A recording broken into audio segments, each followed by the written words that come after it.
today we'll go through a couple of very few aspects in Excel that are related and that are very interesting as well. So first, let's go through what's called text to columns. Okay, so this I'm trying to focus on data, a couple of features, and then after that, if we have a little bit more time, then we will take up one or two formulas. I haven't decided what formula set because, as you know, we guys are doing it really off the cuff. So the first thing that I would like to chat with you guys about is what's called a scenario analysis related one. This is called goal seek. Does anyone know goal seek? I am familiar with it, Chaitanya. You're familiar with it? Okay, great. So goal seek is one feature where if you have to iterate, okay, and you have to get to a number. So let me just give you a quick example. Let's say you have products, okay. Let's say product A, B, C, all right. And then let's say the price, okay, let's say 1.5, 2.5, 7.5, and it has like differing costs. All right, let's call this, let's say 1.2, 1.7, right, and this is 3.5. Profit. Okay, so this is the profit, and then you have margin, right? So that is this divided by this. That's the margin, all right? So that's the percent, right? So we have the percentage also, and now we have. Let's introduce one more aspect to it. Quantity that's sold. Okay, quantity. Let's say 5, 10. 15. So accordingly, your profit margin, okay, will be something like this. So essentially, you'll get this times this, right? You'll get this one, okay. We have the cost, we have the price as well. You'll also get the total sales. Total sales would be price times quantity, all right? And you'll get this. Are you guys on board until now? Yes. Yeah. Simple, right? Okay. So let's assume. So here, this guy, there's a lot of profit here. So I'm just going to make some changes. So I'm going to make this 5.5. Okay. This will make it a little easier for us to deal with. Okay. Now let us say you have profit here. So you're actually having, you have margin, which is total margin. Total margin will say this is basically this divided by total sales, correct? So now, see, when you are looking at this kind of numbers, right? So let's just review the numbers one more time. So we have, these are the prices. This is a sort of a relatively low cost item, low priced item, okay, and this is relatively high priced item, okay. But if you look at the margin, this is relatively low margin item, okay. This is comparatively, this one has relatively high profit, 32%, and this is sort of marginal, okay. So 27%, relatively lower, okay. So if you look at a grocery store, for example, right, you take vegetables, okay. And there is, so if you look at how we buy, right? So when we look at, when we go to a shop, right, and we compare prices, what prices do we compare? Vegetables is one of those that we compare because we frequently buy that, okay? So let's say, for example, so actually I want to first tell you the mechanics a little bit. Right, you go to Vijeta or any of the grocery stores, right? I'm not sure which one you guys have near you guys. But if you compare that, let's say, anyone remembers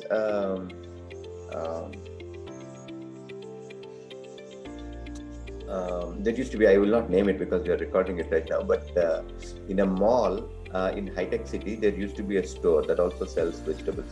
I don't think they have it right now. Some time ago, they used to have it. Does anyone remember? Don't name it. Right? It starts with, I think it's, there has been so many days I haven't even forgotten it. But it's like posh looking, right? Large store. And I think some time ago we talked about it, that they sell idols which are very expensive and so on and so forth. You guys remember? This is in a mall. There's only one big mall in Hypercity. Oh, sorry. I think I gave it, so it's fine. All right. So I told you guys what it is, right? So basically, they sell vegetables as well. Okay, but vegetables are high priced, relatively. There are some imported fruit and all of that as well. But the point I'm trying to make here is that typically when we want to buy, right? So we will, even now when we go to, let's say, a nearby store, we would look at, one is the quality that we would look at. Okay, so do we have to spend time looking for it? So that is one thing.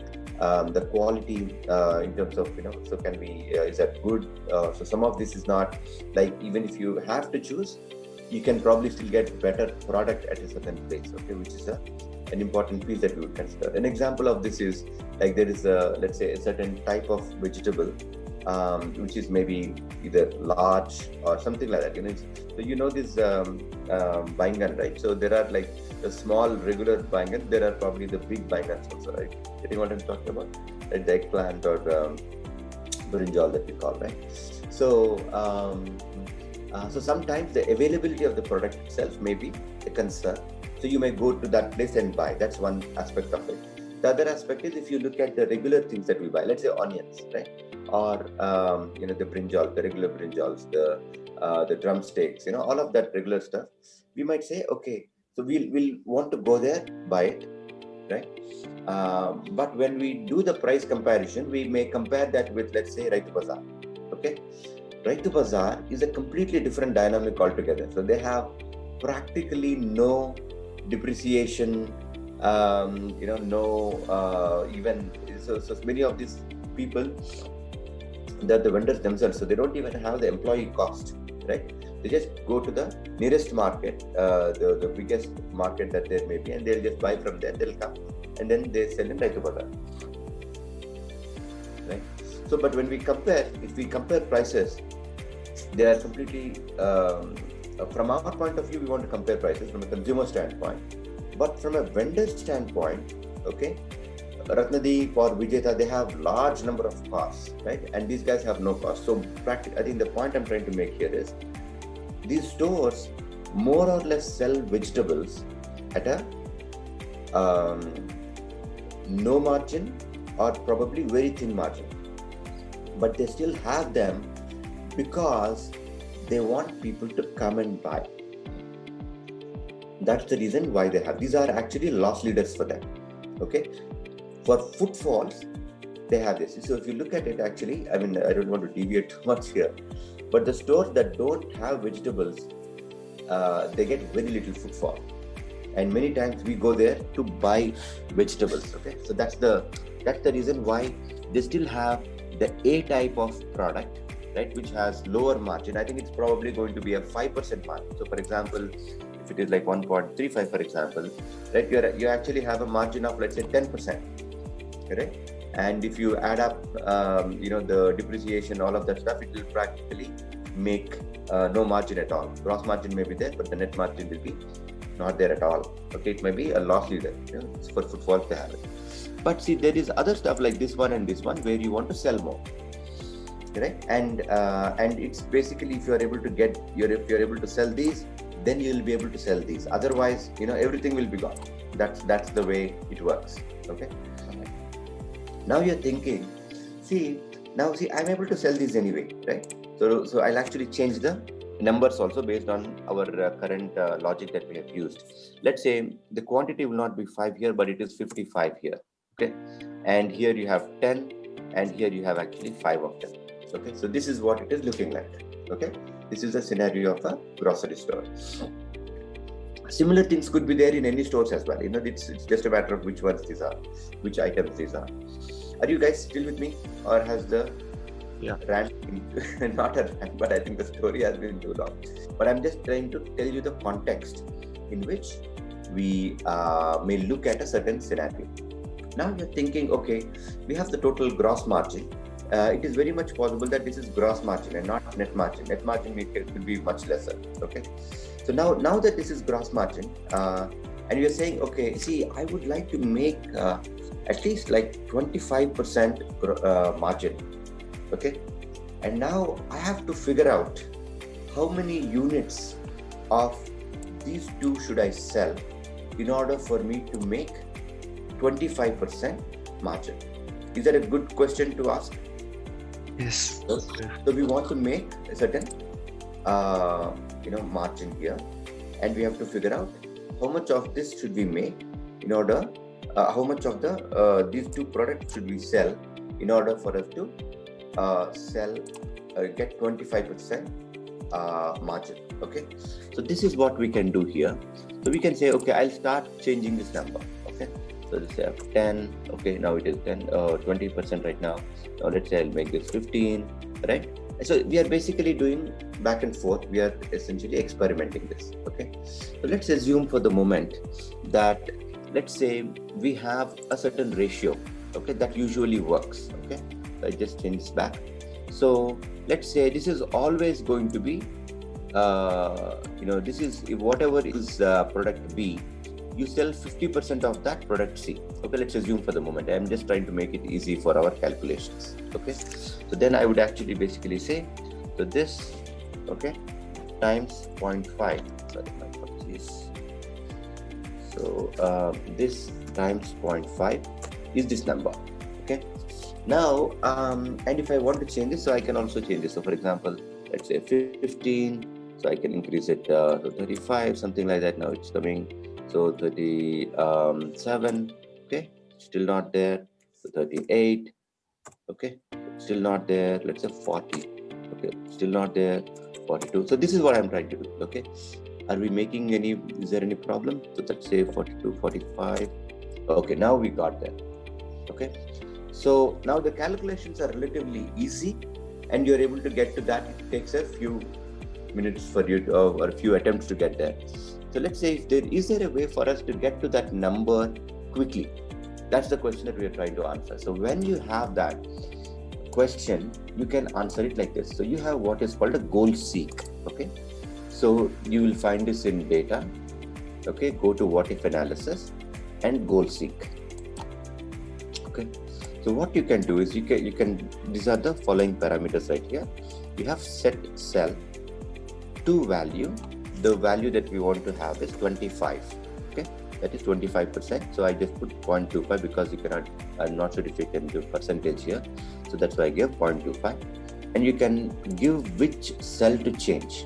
Okay, so for example, in this particular case, we have made this the key cell, so I have given that. Okay, and I can click OK. Okay, look at what happened. It basically iterated and gave you how many you have to sell in order to get 25% margin. Okay, I'll just make all of these readable. Okay, so let's assume. So there's some rounding off there, but don't worry about that. But essentially, let's get the key point. Okay, so this is what you can do. Okay, so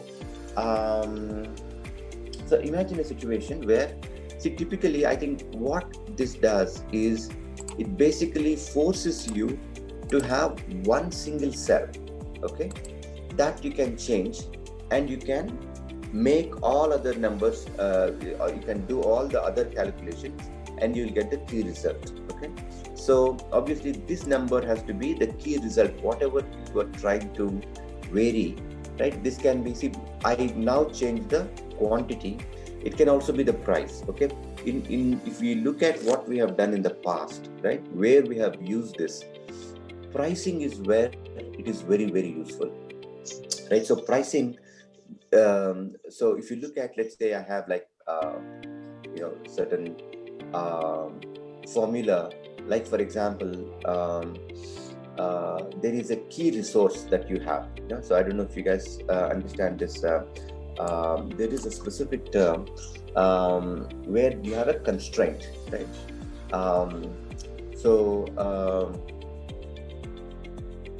Just trying to think of an example here for you guys. Let's say you're trying to produce a material. Let's say you have, I don't know, give me some rare material. Let's say gold, for example. Gold is not that rare. You can just go buy off the market these days. Maybe car or bike. Why is that? Generally, people buy 5 years once or 6 years. No, that's there. But I'm trying to think of a material, or a chemical. I think here Jagadish may be able to help. Any chemicals that are rare that you can't buy in enough quantity? Platinum, iridium. Radium, something like that, right? Yeah. Something like that, right? So maybe basically where you have to buy it from, let's say, somewhere else, and there are like supply constraints for it, right? Now what you would be doing is, now there are supply constraints, so what we want to do is, for even if you have every other thing, including let's say people who can do it, right, the machines and all of that, that becomes the key constraint material, right? And so the number of units that you can produce would be basically per unit consumption of that material divided by whatever the total material that you have divided by per unit, whatever that is, right, of that particular material that you use per unit, right? So that's the maximum that you'll be able to produce until you get the next shipment. Now what you're trying to do is, you're trying to see how much can I sell this in total, and then you're trying to figure out what's the price. Anyway, the long thing short, essentially when you have pricing, in the past when we have used it, you'll basically say, if there is one type of product that you're using, what is the price that I should set it at in order to get the maximum amount of, let's say, gross margin, or what is if the market is going to determine what the price is going to be for a unit, right? How much material should I use, or how much labor can I really use while still maintaining my margin? So these are the kind of questions. If you have large sort of models, you'll be able to do all the calculations iteratively and be able to get to the key question, answer your question. So that is the value of this particular feature. Okay, very useful. Okay. So can you guys think of any scenarios that you guys can use?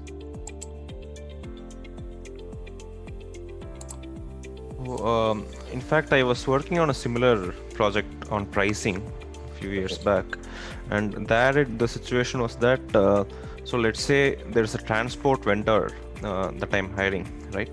And that transport vendor owns a fleet of vehicles, okay? And that vendor charges his customers like to transport 1 ton of goods for 1 kilometer, how much the price should be. So it might be like 5 rupees or 10 rupees or whatever. And that transporter will also have certain targets related to particular income.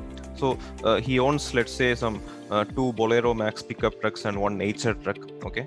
And he estimates that each truck will run for around 5,000 kilometers per month. And he will also incur some expenses for running those 5,000 kilometers for all those vehicles. Right. And given that this is the fleet that he is owning, and this is the income, this is the expenses that he would incur, and so he will have some kind of an income target. So he will have something like, okay, in order to have a 15% margin or a 20% margin, I need to earn around 2 lakh rupees per month. So if I am to earn 2 lakh rupees per month, then what price should I charge my customers for transporting goods for 1 ton across 1 kilometer? So in this situation, you can use the goal seek function to determine the appropriate price to be charged. Right. Okay, got it. Anyone else? I think it's surprising that's also pricing decision, huh? Yeah. Maybe I can now I'll actually talk about it on Wednesday. I just got remembered on this. It uses the same feature and there's some additional points as well. Yeah, I think I can cover that on Wednesday. Okay. Okay.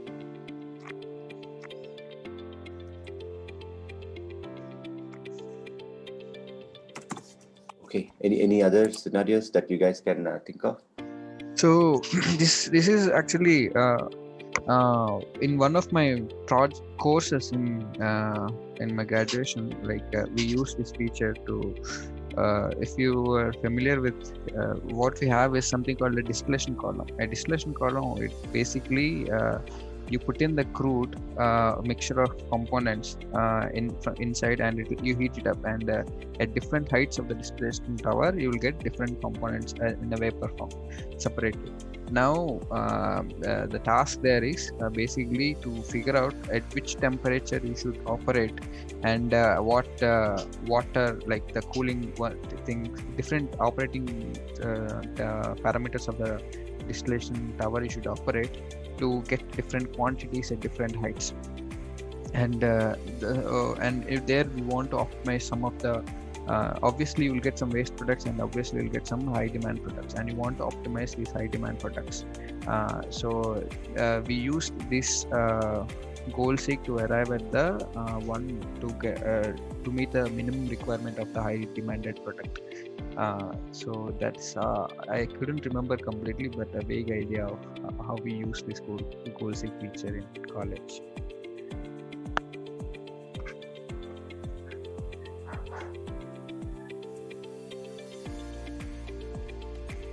So let me okay. So let me awesome examples, guys, both of you. Let me go over to one more feature in Excel. Interesting one. So also in what if analysis, there's something called scenario manager. Okay, this is sort of related to what we have here. So if you take this example, right, let's say you're trying to analyze. Okay, so let me see. So let's take an example of an electronic store. Okay, and as you guys know, I think electronics has been sort of doing well because especially there are a lot of items that moved during COVID situation, which is like let's say laptops would have moved quite a bit. There are lots of folks who, let's say people who rent out equipment, for example, laptops especially, they were like completely, their demand has hit the roof. Okay. And also laptop sales would have gone up, phone sales would have gone up. Everything that is related to working at home has gone up tremendously, including desks and everything, right? So everyone sort of wanted to buy because they don't have the right kind of setup at home. Children wanted to sort of get their schooling done, etc. All of those things. So let's take so also things like the washing machines and the dishwashers, right? So they just went out of stock because sort of all people wanted those things. I'm sure many other equipments as well. So let's take a scenario a little different. Let's say, for example, I'm just thinking. So it's a scenario where it sort of COVID affected them in a very negative way. Okay. And let's say any electronics that sort of got affected. So let's take automobile, which is a pretty decent situation, right? Because automobile, the way it happened is that I think there was a lockdown, and when the lockdown happened, there were like just no purchases whatsoever, right? And then there is a gradual opening up, in which case, let's say I think certain equipment sort of moved, right? I'm sure, let's say for example, I think cars recently we heard Maruti had a 40% growth year on year, which might be a reverse of the COVID downslide, because I think during COVID, I think their sales practically went to zero, right? And then sort of there was a sort of pent-up demand that caught up and so on and so forth. Now let's take that particular scenario of sort of an automobile sales showroom. Okay, So now you are now, before the pent-up demand hit you, you are now looking at the situation, and now you're thinking, see, what's the kind of sales that we are going to have, okay? Because we have to plan for it. Let's say if there is a pent-up demand that will come back, and you basically don't have stock, then you will lose sales anyways, right? You'll not be able to have sales unless the customer is willing to say, okay, I'm willing to put in an advance, and then you can give me the product maybe about a month later, which is an optimistic scenario, right? But there could also be scenarios where the customer would say, no, I want it right now, I cannot wait for a month, right? So in any case, you're really trying to figure out, okay, now we have been very hard hit, so we have to pay the rent and everything, of course we have to the salaries and everything, so we essentially incurred a lot of loss. Now I want to figure out how many units can I really sell, okay, at this point in time, or in the next 1 month, 2 months. We don't know what the scenario is going to be. Let's figure out what the scenario is, and let's figure out if it happens in this way, what's going to happen. If the sales were medium, what's going to happen. If the sales were to be very high, what would happen. And also, what would the scenario be 2 months from now, 3 months from now, okay? How should I plan? What decisions should I make right now in terms of hiring people, in terms of keeping certain property, let's say how many stores do I have, which one should I have, all of that kind of scenarios. If you want to decide, okay, then there is a way for you to do that in Excel, okay? So we will take the same example. I'm not going to discover this whole thing because I think you guys already know in terms of how this thing works, but I think I'm just trying to get you to relate to a certain example of how the what is the context in which people could potentially use this, okay? So is the scenario clear? Yes, Yes. Chaitanya. Yeah. The scenario is clear, okay? So essentially we're trying to figure out, hey, so there is a possibility of multiple scenarios that could occur in the next month, in the next few months, and what is it that I should do right now in order to to make the good decision. An example of this would be, right, without stretching it too far, basically see, so one of the options that I think I just looked at the news, that the Trump administration or the campaign is looking at is that, hey, should we sue or should we concede or not? Okay, so now if they concede, what happens is then everything is sort of back to normal. If they don't concede, they can go to court, right? Now the question is, should they concede or not? Now, if there's a scenario like, for example, if there are only 1 or 2 states in which there is both a problem, okay, that hey, they foresaw some voter or counting issues or something like that, and they could go to court, right?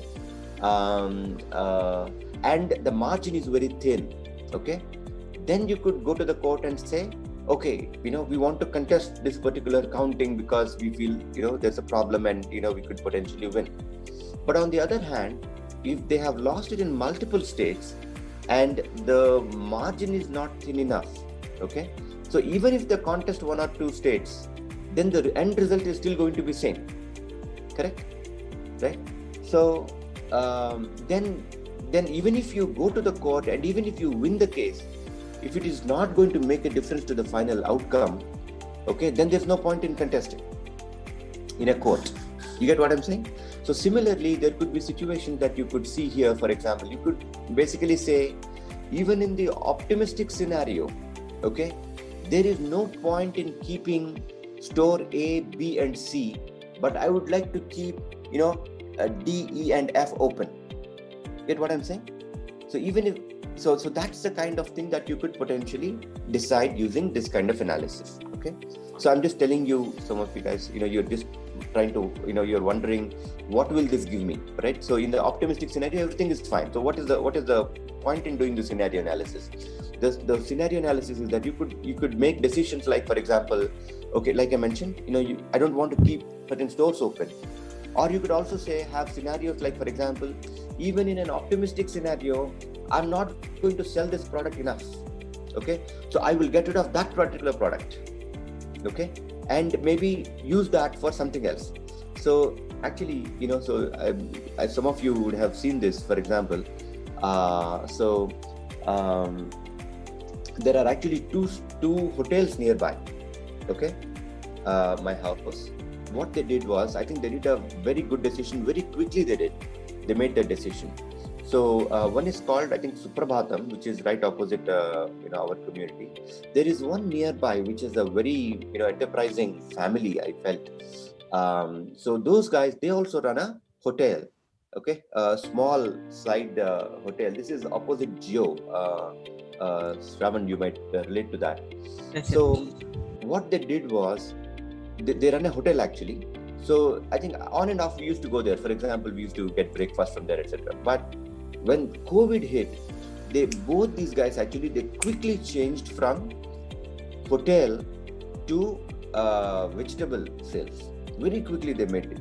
Okay, and I was so surprised. I think I mentioned this some time ago also. Very surprised. Very good quality, whatever vegetable they started carrying, and they would have both the husband and wife and the child. Okay, who is like maybe 9th class, 10th class, like that girl. She used to study right there when her parents are not around. I think she used to be at the store, and she used to study, and she's like selling groceries and that kind of thing. But anyway, they made the decision very quickly because they figured out that there is, even in the optimistic scenario, they are not going to sell the bondas and the idlis and all of that stuff. And they quickly changed and they started selling vegetables, which everybody was after at that point in time. People were trying to figure out how to get vegetables to the community and all of that, right? So I'm sure you guys would also have faced that issue in the initial part of the lockdown. So let's come to the Excel part of it at this point. So essentially, you're trying to figure out. See, the prices are not very different at this point. Prices, they are going to remain same, right? You're really trying to figure out what quantity are you going to sell. So here you have what is called Scenario Manager. Okay, you click on Scenario Manager. I just made this while we were talking actually. So you can actually define these scenarios, and this is how you do it.